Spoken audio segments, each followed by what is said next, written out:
Porque um nasce cego e outro não? Evangelho de João. Comentário de Mari Persona. Por pertencer à espécie humana, o cego do capítulo 9 do Evangelho de João era um pecador, portanto sujeito às imperfeições causadas pelo pecado. Mas por que um nasce cego e outro não?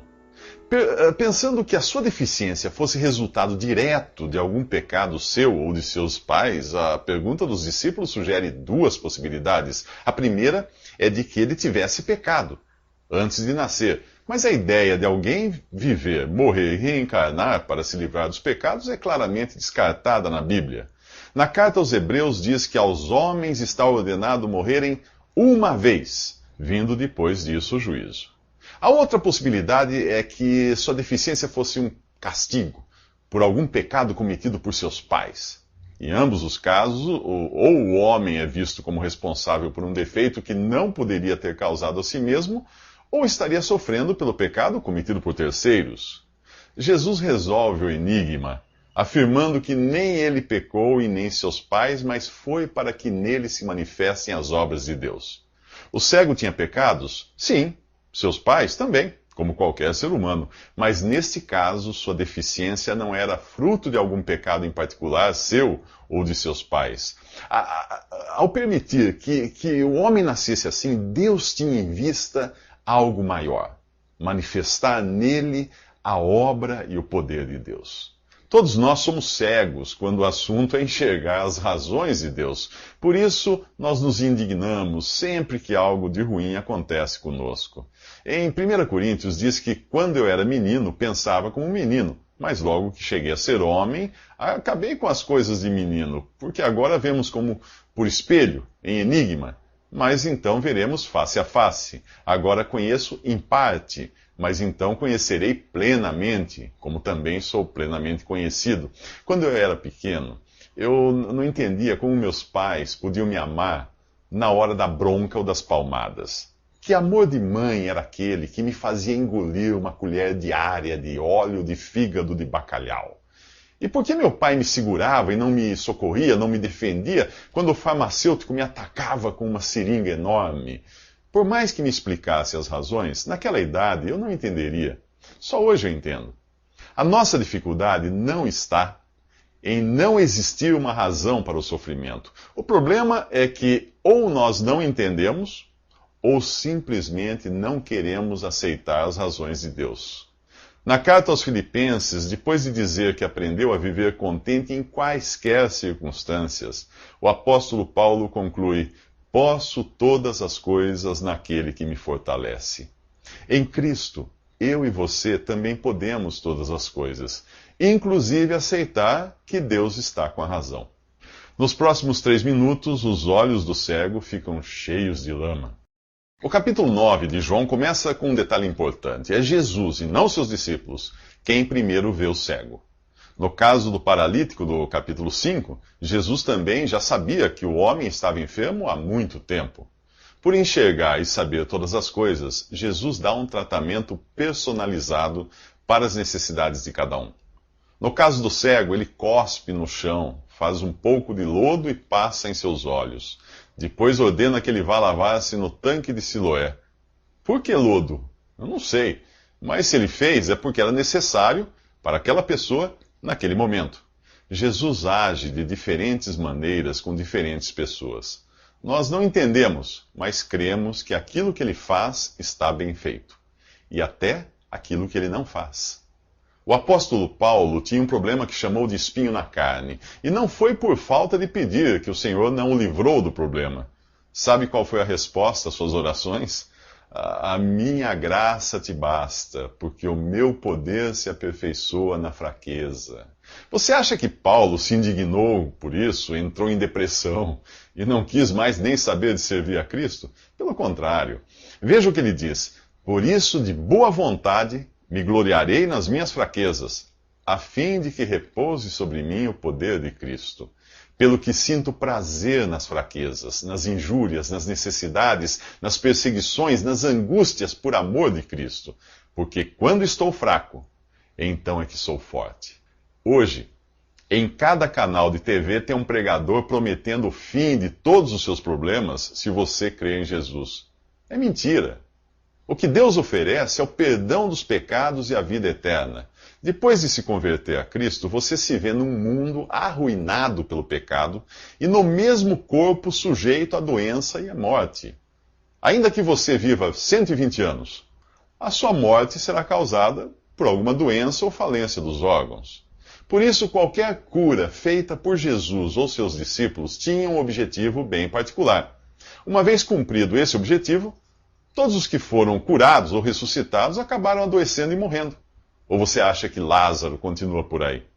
O pagão pensa que os deuses só lhe são propícios quando tudo vai bem. O verdadeiro crente tem certeza de que o Senhor sempre está ao seu lado, na alegria e na tristeza. Por isso o profeta Abacuque dá um belo exemplo de fé e confiança em Deus quando diz: ainda que a figueira não floresça, nem haja fruto nas vides, ainda que fale o produto da oliveira, e os campos não produzam mantimento, ainda que o rebanho seja exterminado da malhada, e nos currais não haja gado, todavia eu me alegrarei no Senhor, exaltarei no Deus da minha salvação. E você, se alegra em Deus quando tudo vai mal? Nos próximos 3 minutos, os vizinhos não reconhecem o cego curado. Agora os amigos e vizinhos do cego que foi curado não o reconhecem. Não é este o mesmo que se sentava a mendigar? Uns diziam é ele, e outros não é, mas se parece com ele. Ele dizia, sou eu mesmo. Você sempre sai diferente de um encontro pessoal com Jesus. Não que precise experimentar algo tão radical quanto uma cura física, como a deste cego, ou algum tipo de experiência mística que o faça perder o controle de si mesmo. Ser tocado por Jesus é ter os olhos abertos para as realidades espirituais. 3 coisas acontecem aqui. A primeira é a transformação de um estado para outro. O cego é literalmente curado e passa a enxergar. Quando você se reconhece cego espiritualmente e crê no Salvador, é curado de seus pecados. O bloqueio que o impedia de enxergar as verdades espirituais é removido, e a sua perspectiva de vida passa a incluir a eternidade. Agora o cego também sabe para onde vai. Antes ele podia até saber que estava numa estrada, mas não podia ver o seu destino. Se você caminha pela estrada da vida sem saber para onde vai, ainda está cego. A terceira consequência do encontro com Jesus é que os parentes e amigos percebem a mudança, mesmo sem saber o que foi que mudou. Após ter sido salvo por Cristo, você passa a testemunhar dele, como faz o cego aqui. Ele chega até mesmo a levar outros a Jesus, pois alguns querem saber onde está Jesus. Eles também querem se encontrar com ele, seja por mera curiosidade ou por realmente desejarem que suas vidas sejam transformadas. Mas não espere que ao ser tocado por Jesus você adquira um conhecimento instantâneo das coisas de Deus. A sua salvação é instantânea. Ao crer no Salvador, você é imediatamente perdoado de todos os seus pecados. Mas o conhecimento de quem o salvou virá gradativamente, como acontece aqui com o homem que era cego. A sua salvação não depende do quanto você conhece, mas apenas da sua fé no Salvador e no que ele fez por você. Alguém convertido há 30 segundos está tão salvo quanto aquele que se converteu há 30 anos. Tudo o que você precisa saber é que Jesus morreu por você para levar os seus pecados e ressuscitou ao 3º dia para a sua justificação. As religiões humanas é que condicionam a vida eterna ao estudo e aperfeiçoamento, e elas fazem do céu um lugar distante, inacessível. Mas o ladrão convertido ao lado de Jesus na cruz tão somente clamou por salvação e foi ouvido. Jesus disse a ele, hoje estarás comigo no paraíso. Este é o Deus da Bíblia, acessível e pronto para salvar. Ele diz, ouvi-te no tempo aceitável.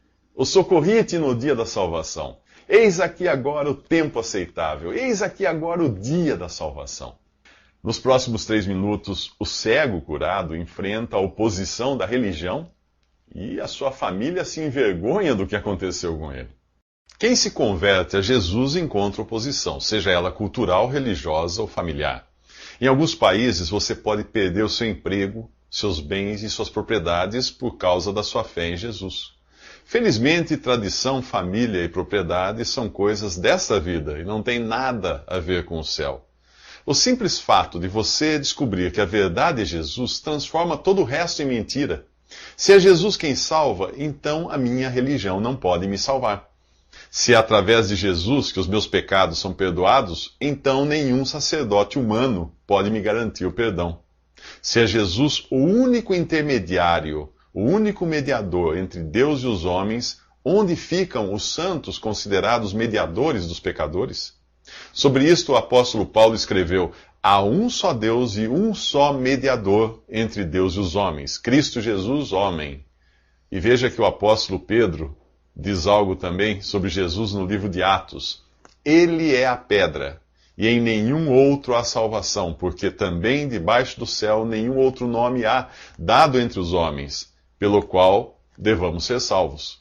O cego que foi curado é agora levado aos líderes religiosos e estes passam a contestar sua cura, por ter sido feita no sábado, que era o dia do descanso obrigatório da religião judaica. Quando eles se referem a Jesus, que era o próprio Criador e Senhor do sábado, eles afirmam: este homem não é de Deus, pois não guarda o sábado. Quando você se converte a Jesus, a oposição religiosa vai lhe dizer que isto não aconteceu, pois não se encaixa nos padrões que os homens estabeleceram. Ou as pessoas tentarão minimizar isso, afirmando que você não era tão mal assim, como fazem os fariseus aqui, que agora passam a duvidar que o homem tivesse sido realmente cego. Eles interrogam seus pais, mas esses não querem se envolver, eles têm medo de serem expulsos da sinagoga se reconhecerem que Jesus é o Messias, aquele que foi prometido a Israel.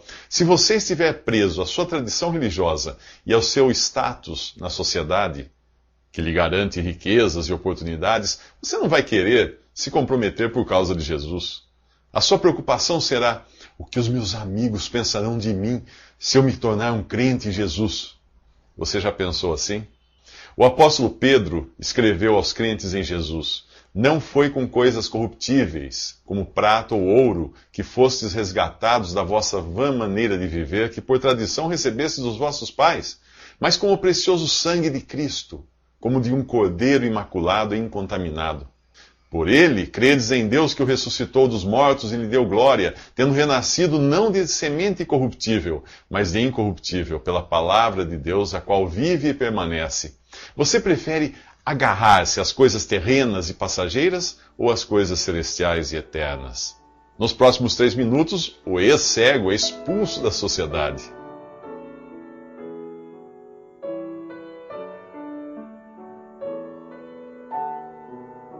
Visite Respondi.com.br. Visite também 3minutos.net.